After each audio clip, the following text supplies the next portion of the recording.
Hello friends, I am Angel George and welcome back to my YouTube channel Angel George C84 पे। आज हम बात करेंगे एक्रेसिया, यानी कि एक्रेसिया की जो बीमारी है या जो वायरस है उसको हम कैसे दूर करें या उस बीमारी से हम कैसे ठीक हों। अपनी विल पावर को हम कैसे स्ट्रॉन्ग करें कि हम जो चीज़ हम पाना चाहते हैं वो हम पा सकें, और अपनी लेजीनेस, अपनी सुस्ती को कैसे हम अपने उस चीज़ को दूर कर सकते हैं। क्या होता है कि जिस चीज़ में अगर आपके पास सिर्फ विल पावर को स्ट्रॉन्ग करना है, तो उस विल पावर को स्ट्रॉन्ग करने के लिए आप क्या है कि आपको आप किसी भी मोटिवेशनल स्पीकर की वीडियो देखते हो तो आप देखते हो कि हाँ ऐसे करना चाहिए, ऐसे करना चाहिए, ऐसे, तो आप बड़े मोटिवेटेड हो जाते हो, आप भर जाते हो जोश से कि हाँ मैं तो अब ये करके ही रहूँगा। लेकिन बाद में क्या होता है कि थोड़े टाइम बाद विल पावर जो है वो अकेली पड़ जाती है और उसके ऊपर हावी हो जाते हैं हमारे इमोशंस कि हाँ अगर हम ये काम कर रहे हैं हमें सफलता नहीं मिल रही तो हम बेटर है कि हम अपना टाइम बर्बाद ना करें, हम इस चीज़ में लगा लें। बहुत बार सबके साथ 99% लोगों के साथ ऐसे होता है, लेकिन 1% या 5% जैसे मैंने आपको पिछली बार बताया था कि 95% जो है लोग जो है वही ये सब चीज़ों में चले जाते हैं, और 5% लोग जो हैं वो जो अपनी विल पावर को स्ट्रॉन्ग कर लेते हैं, क्रेसिया के ऊपर जीत हासिल कर लेते हैं, वो सक्सेसफुल हो जाते हैं। हम देखते हैं क्या होता है कि हम जब अपनी विल पावर के साथ इमोशन जोड़ देते हैं, यानी कि विल पावर जब अकेली है और उसके साथ इमोशन जुड़ जाती हैं, तो वो इमोशन और विल पावर जो इकट्ठी हो जाती हैं तो फिर हमारे जो कॉन्शियस माइंड, सब कॉन्शियस माइंड में वो चीज़ जो है वो चीज़ बन जाती है, उसकी पिक्चर बन जाती है। जब उसकी पिक्चर बन जाती है तो हम विल पावर और इमोशन मिलकर जब वो काम करते हैं तो सक्सेस हासिल होता है। क्या होता है कि अगर हम पर उसके लिए भी हमें स्ट्रॉन्ग होना बहुत ज़रूरी है। क्या है कि आपने देखा होगा कि बहुत बार ऐसे होता है कि हम किसी भी अपने हमारे घर में कोई पर्सनैलिटी आती है, यानी कि हमारे रिश्तेदारों में से या कोई और जो कि अच्छी पोस्ट पे है, तो हम उसकी तरफ बहुत आकर्षित हो जाते हैं। क्या होता है कि हम आकर्षित इस तरह से होते हैं कि हमारे माँ बाप इंट्रोड्यूस करवाते हैं, ये देखो ये आज इस कंपनी में काम कर रहा है, इतने पैसे कमा रहा है, तो हम जो कि छोटे लेवल पे होते हैं तो हम सोचते हैं कि हाँ हम भी उसके जैसे बनेंगे। क्यों? क्योंकि हमने उसी को देखा है, बाकी हमारी दुनिया का या बाकी हमें नहीं पता, हम उसकी तरफ देख के इंस्पायर हो जाते हैं और हम सोचते हैं कि हम उसकी तरह बनेंगे। लेकिन क्या होता है वो हमारे माँ बाप ने हमारे ऊपर थोपा होता है कि हाँ भाई उसके जैसा बनना है, वो रिश्तेदार तेरा ऐसा है, ये है, कंपैरिजन में। लेकिन अगर हम अपनी खुशी से जिस चीज़ को करते हैं वो उस चीज़ में सक्सेस हासिल कर सकते हैं। मान लीजिए कि हम चाहते हैं कि हम जो है किसी चीज़ को हासिल करें या जो हमारा गोल है उस पर हम हासिल करें, तो हम क्या करते हैं कि अगर हमारा अपना मन है उस गोल को हासिल करने के लिए, सरकमस्टांस चाहे जैसे मर्जी हो जाए, जो मर्जी कोई कहता रहे, तो हम उस चीज़ को करेंगे। लेकिन क्या होता है मोस्टली, क्या होता है जहाँ विल पावर अकेली रह जाती है, उसके साथ इमोशन नहीं जुड़ती हैं, तो क्या होता है कि प्लूटो कहते हैं कि अगर इमोशन के साथ हमारा रीज़न जोड़ दिया जाए, मतलब कि किसी गोल के साथ हमारा रीज़न जोड़ दिया जाए, तो हम उस चीज़ को बड़ी आसानी से कर पाते हैं और उस पर जीत हासिल करते हैं। मान लीजिए अगर आपको पास होना है, जैसे मैं आपको एक स्टोरी सुनाती हूँ। पहले एक लड़की थी जो कि एक बहुत ही छोटे से गांव से आती है, और उसका सपना होता है कि वो एक क्रिकेटर बने और भारत के लिए खेले। उसके फादर का भी यही सपना होता है, उसके फादर ने उसे बचपन से मतलब कि बताया होता है, ये सारा कुछ किया होता है, वो बड़े ही उसके लिए स्पोर्टिंग होते हैं। और वो क्या है अपनी ज़मीन को, अपने घर को, उसकी सिलेक्शन हो जाती है और अपनी ज़मीन को वो लोन पे पैसे लेके उसको भेजते हैं। तो क्या होता है कि जब वो उसको पढ़ाई करवाते हैं, उसको सब गांव वाले बोलते हैं कि तू लड़की को ऐसे क्यों इतना पैसा खर्च कर रहा है, ये है वो है, लेकिन वो इतने ज़्यादा स्ट्रॉन्ग उसके मोटिवेट करते हैं, कहते हैं कि नहीं मेरी बेटी जो है वो एक बार इंडिया के लिए खेलेगी तो ये सारे दुख जो है दूर हो जाएंगे। क्या होता है कि वो खेलने के लिए मतलब सिलेक्ट हो जाती है, और खेलने के लिए जब एकेडमी जाती है तो वहाँ पर बहुत सारे ऐसे लोग जो होते हैं, बहुत सारे उसके कलीग होते हैं जो कि अच्छी सोसाइटी से आए होते हैं, अच्छी फैमिली से आए होते हैं, वो एक छोटी फैमिली से आई होती है और गांव से होती है, वो बड़े बड़े शहरों से आए होते हैं, अच्छी इंग्लिश बोलते हैं, तो उसकी जो कोच होती है वो उसकी बड़ी बेइज्जती करती है कि हाँ क्या है, इसको इंग्लिश नहीं आती है। कोच तो बेइज्जती करती है, साथ में वो सारे उसके कलीग्स होते हैं वो भी बहुत उसे बुरा भला बोलते हैं। तो इस चीज़ को वो मतलब देखते रहते हैं कि हाँ ये क्या होता है, वो बड़ी डिप्रेस होती है, वो खाना कम खाती है, ये है वो है, मतलब बहुत सारे ऐसे उसके माइंड में चलता रहता है। क्या होता है कि कुछ टाइम बाद उनके जो कोच है वो चेंज हो जाते हैं, तो उसकी जगह नया कोच आते हैं। वो सबको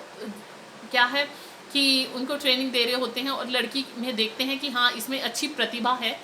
और वह जो है वो अच्छा खेल सकती है, तो वो उसे उसके साथ बड़ी अच्छी तरह से डील करते हैं और उसको ट्रेन करना शुरू कर देते हैं। फिर एक दिन क्या आता है कि वो मैच होता है और मैच में वो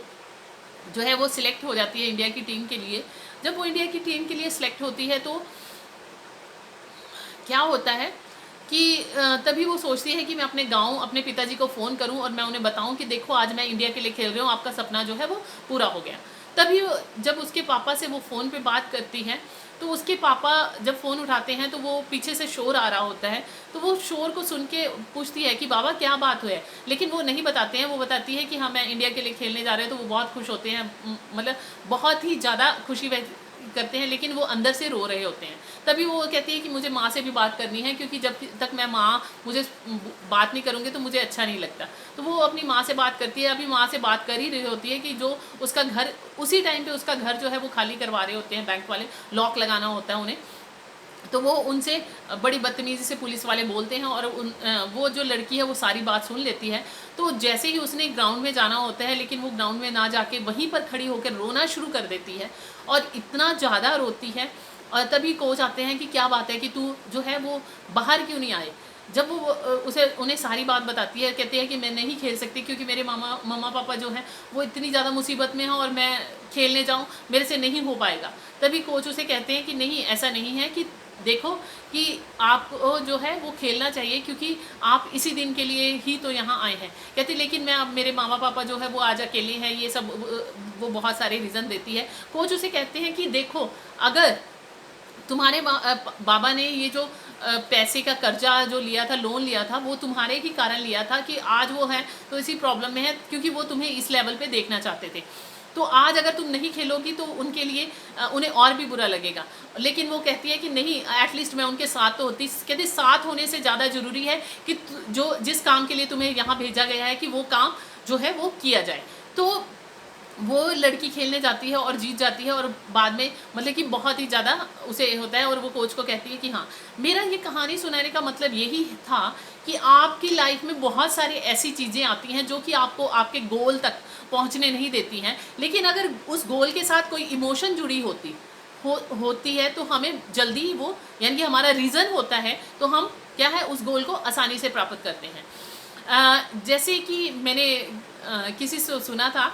जब स्कूल टाइम में जाते थे तो बहुत सारे ऐसे लड़के या लड़कियां जो है कि क्लास नहीं अटेंड करना चाहते थे, लेकिन उसमें उनके पसंद वाली लड़की या उनके पसंद वाला लड़का होता था, तो वो इसीलिए वो वाला लेक्चर अटेंड करने के लिए जाते थे।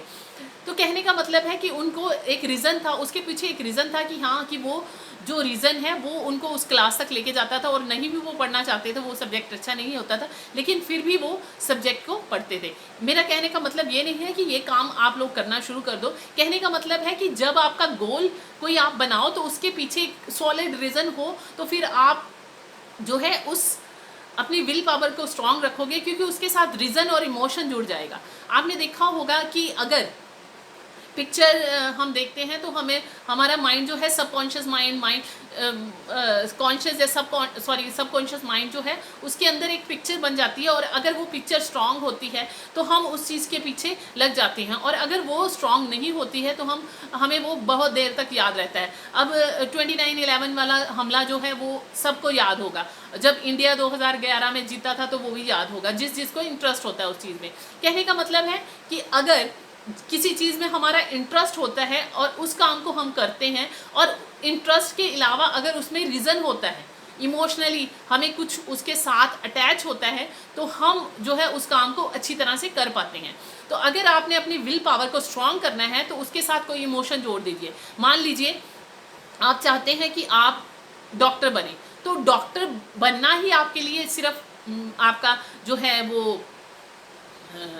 मोटो नहीं होना चाहिए, वो आपका गोल नहीं होना चाहिए। डॉक्टर बन के आपको किसको खुशी देनी है या क्या करना है, वो उसके पीछे वो गोल होना चाहिए, ऐसा स्ट्रॉन्ग गोल होना चाहिए ताकि आप कर सको। अब मान लीजिए आपको पतले होना है, ये नहीं है कि आपको इसलिए पतले होना है कि हाँ कि